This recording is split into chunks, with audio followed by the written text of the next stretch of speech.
What's up, witches? Welcome back to the channel, and if you're new, welcome. So, continuing on with Wheel of the Year, for the upcoming in bulk celebration on February 1st. So, today we are going to learn how to do a Brigid's cross, but first we're going to talk about Brigid. All right, Brigid, the beloved Celtic goddess of healing, poetry, smithcraft, and sacred flames, holds a unique position in both Celtic religion and modern witchcraft as a deity who has successfully transitioned from pagan worship to Christian veneration as Saint Brigid. Oh my goodness. They usually do, I think it's called Candlemas for Saint Brigid. Okay, her triple aspect encompasses the healer who knows the magical properties of herbs and waters, the poet who inspires magical speech and creativity, and the smith who forges magical tools and transformation.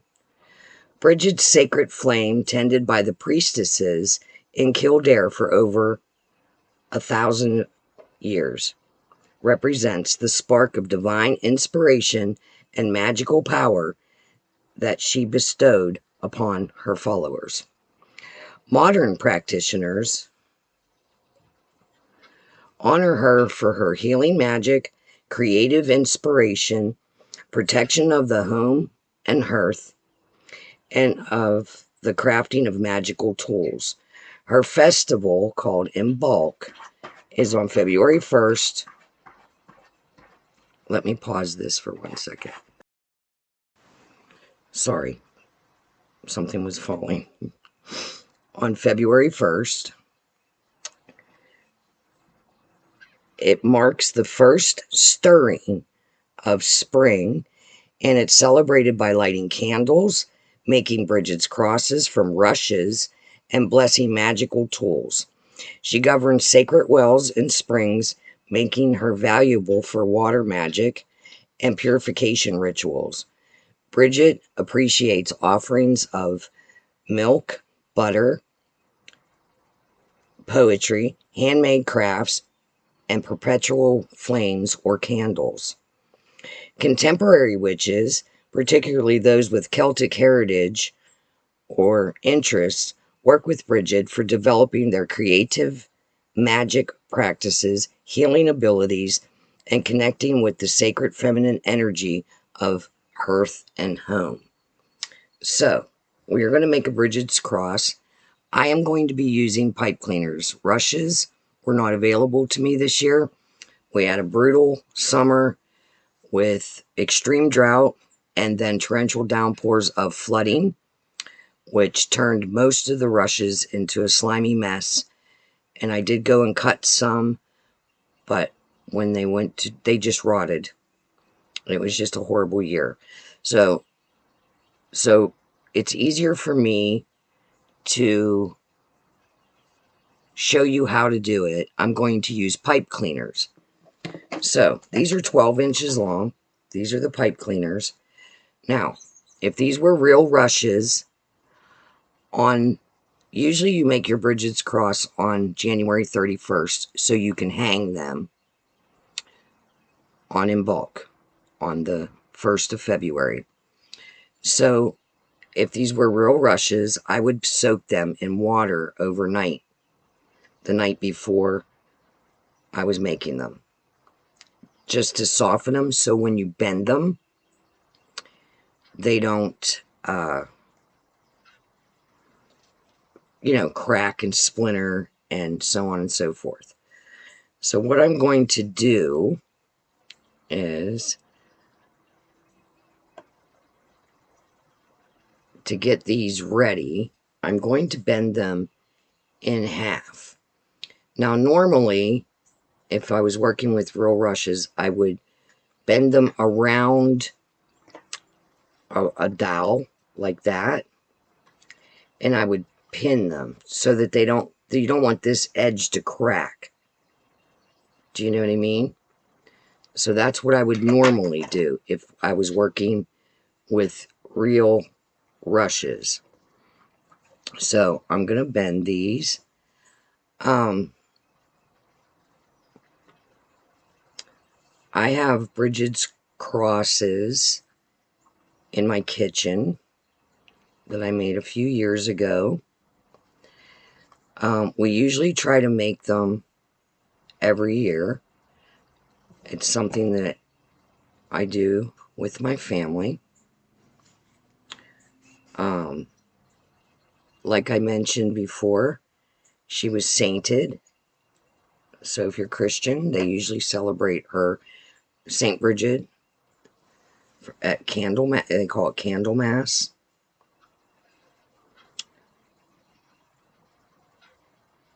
So there's that. Alright, so I got all these folded, but one. I'm folding all but one. So you want one rush that is straight. Okay? So you're going to take your first rush at the fold, and you're going to slide it to the middle like this. And you're going to hold that middle. Usually what I do is I have a clamp, and I'll clamp it. Or you can get another person, you can do it down on a table to hold their finger on it. So now we're going to turn. Now this opening should be to the right of you. So now we're going to turn it like that. Okay? Counterclockwise, 90 degrees. So then we're going to take the next rush and slip it over the one we put on. And we're going to bring it down, hold it in place,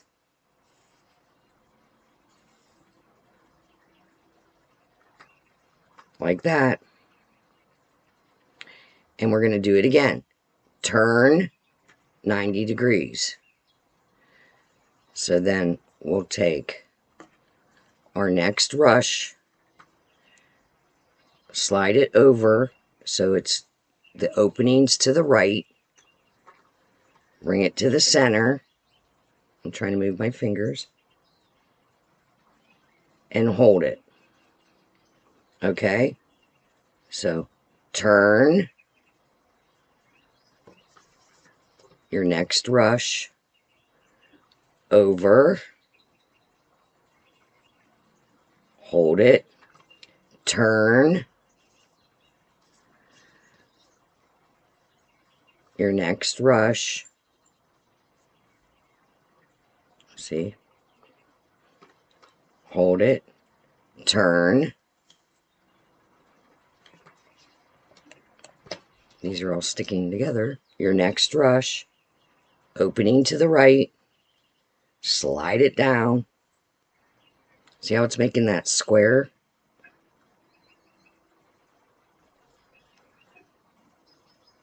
Now you're going to turn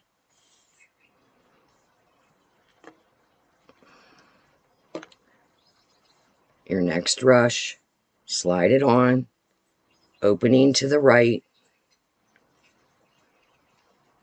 hold it, turn, I know,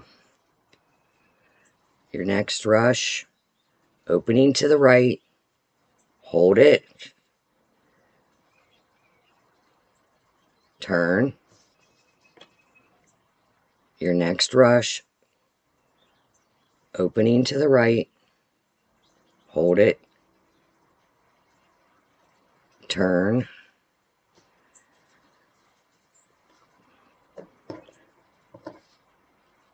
your next rush, over those, slide it on there. Now you're going to notice that some pieces are shorter, and that's okay. All right, so you got that one on. turn your next rush over, hold it, turn your next rush over all those,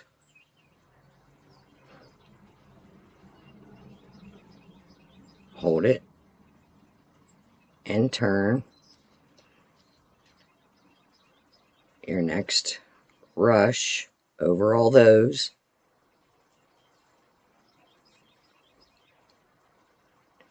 see, and turn. Got two more. This is next rush, hold it, turn. Now usually you'd be having this laid down on the table. And your last rush, now I used 16, you can do 20, it depends on how big you want. So I want you to see the center. See the pattern that it made? Okay, so lay this down a second. You're going to cut a string, okay? And you're going to go to the end, and I'm going to show you here. I just can't do it holding it up. So you're going to tie the end tight. Now, if these were real rushes, I would not be using, this is baker's twine. I would be using like regular twine. I don't know what the name of it is. So you're gonna do that on all four sides. It's usually easier to have help at this point, someone to hold them, and you can go as close to the end or as far in, well, not real far, no more than maybe an inch or two from the end. And I'm not going to trim these because they're, you know, these are pipe cleaners and they have wire in it, and I don't want to ruin my scissors. I got one more to tie.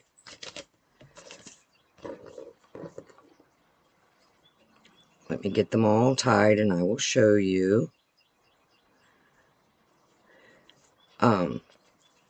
Little tip, get yourself some of those gardening shears. They work great on the rushes when you want to trim them and cut them.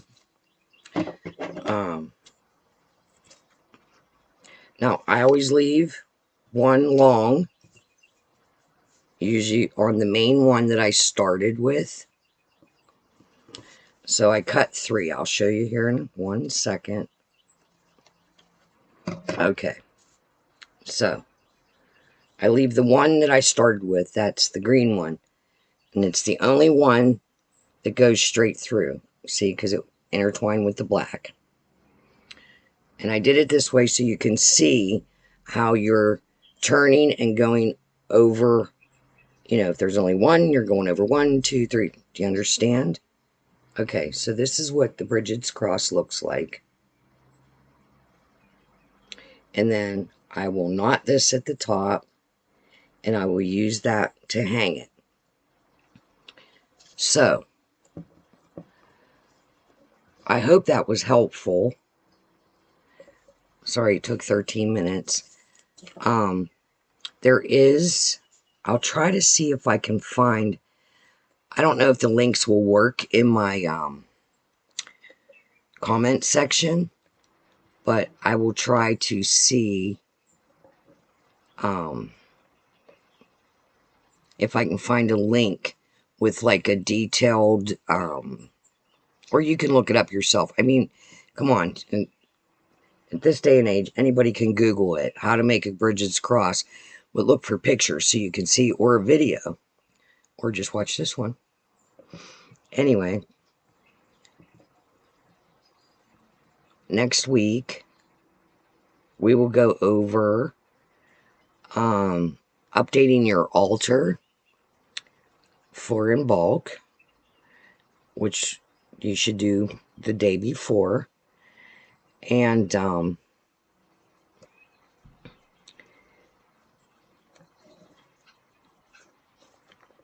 You want to hang your cross on February 1st. A lot of times you can, okay, so where to hang them? Over doors, like above the threshold of the door. Windows. They used to hang them in the stables for protection. It's for protection, protect, family, animals, and it's protection against fire, storms, lightning, and illness.